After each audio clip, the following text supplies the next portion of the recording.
नमस्कार, मी विशाल परदेशी. विषय खोल विथ विशालमध्ये आपलं सगळ्यांचं स्वागत. मंडळी, पुन्हा एकदा एक वेगळी घटना, एक वेगळी घडामोड आणि त्या घडामोडीबद्दल चर्चा करण्याकरता, त्याबद्दलचे काही प्रश्न उपस्थित करण्याकरता, त्याविषयीची अगदी खोलवर जाऊन माहिती जाणून घेण्याकरता पुन्हा एकदा मी आपल्याला सगळ्यांना भेटायला आलो आहे. मंडळी, महत्त्वाची बातमी आणि महत्त्वाची घडामोड जाणून घेऊयात.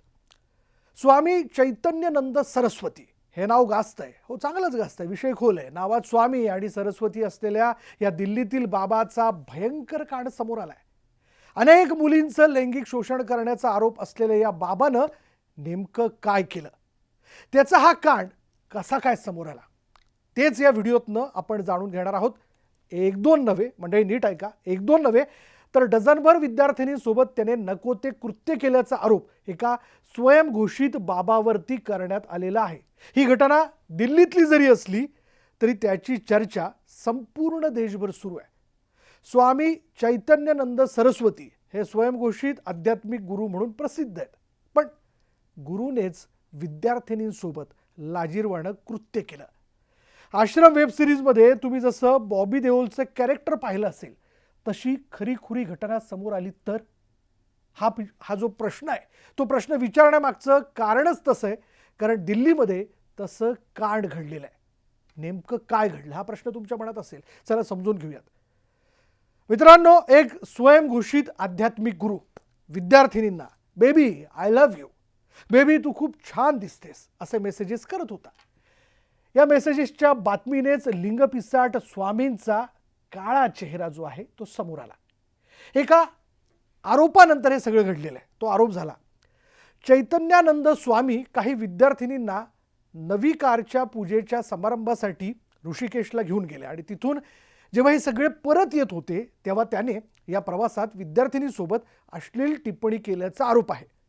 मुलींना स्वामींसोबतचे चॅट्सही डिलीट करायला भाग पाडण्यात आलं. हो, इतकं यामध्ये त्या मुलींवरती प्रेशर होतं, दबाव होता असंही सांगितलं जात आहे. इतकंच काय तर होळीनंतर स्वामींनी एका विद्यार्थिनीला ऑफिसला बोलून तिच्यासोबत आक्षेपार्ह भाषेत संवाद साधलेला असल्याचा देखील आरोप आहे. आणि हे प्रकरण इथंच थांबत नाही.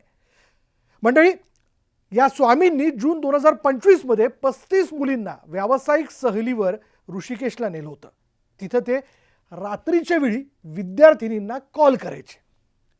या सगळ्या प्रकारचा जेव्हा एका विद्यार्थिनीने विरोध केला, म्हणजे या सगळ्या प्रकाराचा, तेव्हा या विद्यार्थिनीला परीक्षा देण्यापासूनही रोखण्यात आलं होतं. शिवाय तिचे डॉक्युमेंट्सही जप्त करण्यात आल्याचा आरोप करण्यात आला.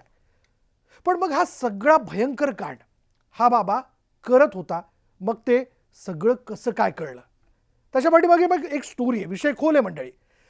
Shri Sharada institute of Indian मॅनेजमेंटची एक माजी विद्यार्थी जी आहे आणि एअरफोर्समधून एक ग्रुप कॅप्टनने हा सगळा कांड जो आहे तो समोर आणला. या दोन व्यक्तींनी हा सगळा कांड समोर आणला आणि महत्त्वाची भूमिका बजावली आहे. एअरफोर्सच्या एका ग्रुप कॅप्टनने एक मेल संस्थेला केला आणि त्यामुळे शारदापीठ आणि संस्थेच्या गव्हर्निंग काउन्सिलला मोठा धक्काच बसला. त्यांना हे सगळं माहीतच नव्हतं. एका विद्यार्थ्याच्या पत्राने स्वामींच्या 3 महिला सहकाऱ्यांच्या बद्दल धक्कादायक खुलासा केला. 31 जुलैला माजी विद्यार्थिनीने लिहिलेलं पत्र आणि 1 ऑगस्टला एअरफोर्सच्या एका ग्रुप कॅप्टनकडून आलेल्या ईमेलने सगळेच हादरले.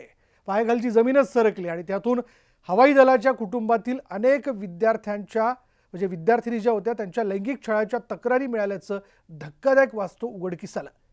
आता या संपूर्ण प्रकरणातून स्वामींवर नेमकी काय कारवाई होते, मठाच्या VVIP खोलीच्या आडून नेमका कोणता काळा धंदा या स्वामींकडून केला जात होता, याचे अनेक चकित करणारे तपशील आता समोर येण्याची शक्यता आहे. मित्रांनो, एकूणच आध्यात्मिक गुरुच्या चेहऱ्याआड एक लिंगपिसाट बाबा जी भलती सलती कृत्य करत होता, त्याची वाईट नजर या आधीच कुणाच्या कशी लक्षात आली नाही. नेमकं किती मुलींना या स्वामींनी आपलं शिकार बनवलं असेल, हे सगळेच प्रश्न अस्वस्थ करणार आहेत. या प्रश्नांबाबत तुम्हाला नेमकं काय वाटतं, या व्हिडिओच्या खाली कमेंट करून नक्की सांगा आणि सांगा कसा वाटला तुम्हाला हा व्हिडिओ. छात्रवृत्ति कार्यक्रम से जुड़ी छात्राएं भी शामिल है, उनके साथ दुष्व्यवहार करने का आरोप लगाया गया है. देखिए, ये बहुत बड़ा गंभीर मसला है। मुझे लगता है कि 15 बच्चियों ने अगर सामने से आकर बोला है कि उनके साथ शोषण हुआ है, तो सोच सकते हैं कि कितनी एक्चुअल में कितना नंबर हाई होगा, क्योंकि एक महिला या एक छोटी बच्ची के लिए बाहर निकल के अपने उत्पीड़न की बात बताना बहुत ही मुश्किल काम है। और अगर 15 लड़कियों ने हिम्मत जुटाई है, तो मैं ये जानती हूँ कि ये संख्या बहुत ज्यादा होगी। और ये मुझे नहीं लगता कि स्वामी तो दूर की बात है, इस इंसान को संत स्वामी तो बोलना दूर की बात है, एक इंसानों की कैटेगरी में भी मुझे लगता है उसको लेना एक अतिशक्ति होगी। मुझे लगता है कि ऐसे इंसान को तो पक्का दंडवत करना चाहिए, क्योंकि हमारी बेटियां सुरक्षित नहीं है ये सोचकर लोग सोचते हैं कि इस तरह के साधु संत अच्छा व्यवहार करेंगे और ऐसे कॉलेजेस में एडमिशन कराते हैं, और जब पता चलता है कि रक्षक ही भक्षक बन जाते हैं और ऐसे भेष में, जैसा मतलब सोच भी नहीं सकते कि ऐसे काम करते हैं जबकि भरोसा हमारा 100% उस चोले पर होता है या उस भगवे पर होता है, और जब वो हमारा आत्मविश्वास तोड़ते हैं, हमारी बच्चियों का आत्मविश्वास तोड़ते हैं, तो वो और भी घातक है। तो ऐसे इंसान को सजा मिलनी चाहिए, और मुझे लगता है इसको संज्ञान लेने से कुछ नहीं होगा, इसको जल्दी से जल्दी इसका निवारण होना चाहिए कि इनको दंडवत इमीडिएट करना चाहिए। मैं वसंतकुंज का निवासी हूँ और मैं 2010 में यहाँ एडमिशन के लिए आया था, एमबी के लिए, पर मैंने एडमिशन नहीं लिया था यहाँ पे, क्योंकि मुझे कुछ लोगों से मतलब वैसे ही पता लग गया था कि ये इंस्टीट्यूट उसके लिए अच्छा नहीं है, तो मैं नहीं ले पाया था। फिर मैं यहाँ से जैसे वॉक के लिए निकलता था अपने उससे, तो मैं यहाँ से जैसे आप सिक्योरिटी देखते हो बाउंड से, मतलब हमेशा ऐसे ही, क्योंकि इसमें 2 गेट है, एक गेट क्लोज करके दूसरा मतलब ऐसे हाई प्रोफाइल, मतलब जैसे वीआईपी कोई प्रधानमंत्री भी नहीं रहता होगा जिस तरीके से यहाँ पे उनकी सिक्योरिटी होती थी हमेशा। उनको जब बाहर जो कभी होता था तो उनको लोगों को हटा दिया जाता था कि स्वामी जी निकल रहे हैं, तो वो अंदर ही रहते थे। तो कभी मुलाकात तो मेरी उनसे हो नहीं पाई, पर बीच में जब मैं एक बार उनके इंटरेक्शन के लिए गया तो बेसमेंट में बुलाया था, तो बेसमेंट में इन्होंने देखा मतलब कैबिन्स टाइप में बना रखे हैं, रूम्स के अंदर रूम उस टाइप के, तो उनका वो बना हुआ था।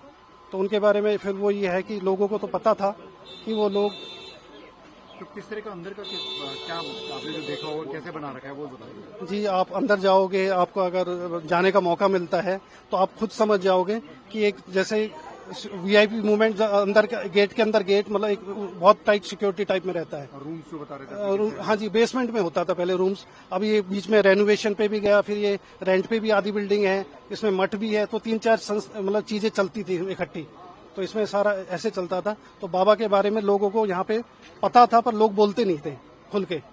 इसकी कोई जनरल सेक्रेटरी जो इसमें बना रखी थी, वो बेचारी रहती थी C9 में, फ्लैट नंबर 9525 9525 में। तो बाबा रोज जाकर वहाँ खड़ा हो जाए। मैंने कहा बाबा क्या कहानी है यहाँ? तो उन्होंने कहा यार मेरी वो जो जनरल सेक्रेटरी है उसका हस्बैंड उसको पीटता है। तो मैंने कहा भाई क्यों पीटता है बाबा? उन्होंने कहा पता नहीं क्यों मारता है उसको। तो मैंने कहा बताओ कि आप क्या चाहते हो? उन्होंने कहा उसके हस्बैंड को समझाओ। भैया हम उसके हस्बैंड से मिले। मैंने कहा भाई क्या कहानी है, क्यों झगड़ा करते हो? रेजिडेंस एरिया है, पढ़े लिखे लोग यहाँ रहते हैं, झगड़ा क्यों करते हो? उन्होंने कहा जी मेरी बीवी वहाँ जॉब करती है, मैं कह रहा हूँ कि भाई वहाँ से जॉब छोड़ दे, वो ये जॉब छोड़ना नहीं चाहती। आश्रम में जो यहाँ पे इंस्टीट्यूट में जॉब। हाँ, तो मैंने कहा ऐसा करो धीरे धीरे उसको समझाओ, जॉब छोड़ देगी। मैंने कहा आप कहाँ जॉब करते हो? उन्होंने कहा जी मैं RK पुरम वहाँ करता हूँ जॉब, ये है। तो वो ने कहा कि भाई मैं अब क्या करूँ अंकल जी? मैंने कहा भाई तू अपने बच्चे ने लेकर निकल जाए यहाँ से। वो अपने बच्चे ने रात को लेकर निकल गया, और इसी ने फिर उस पे आरोप लगा दिया कि मेरी इसमें फाइल थी, मेरे बर्तन थे, फलाना था, इतना मेरे सामान को ले गया। बेचारे की थाने में कंप्लेंट कर दी। उसने जैसे तैसे अपना फैसला कर लिया। उसके बाद में फिर हमारी कोई मतलब ही नहीं।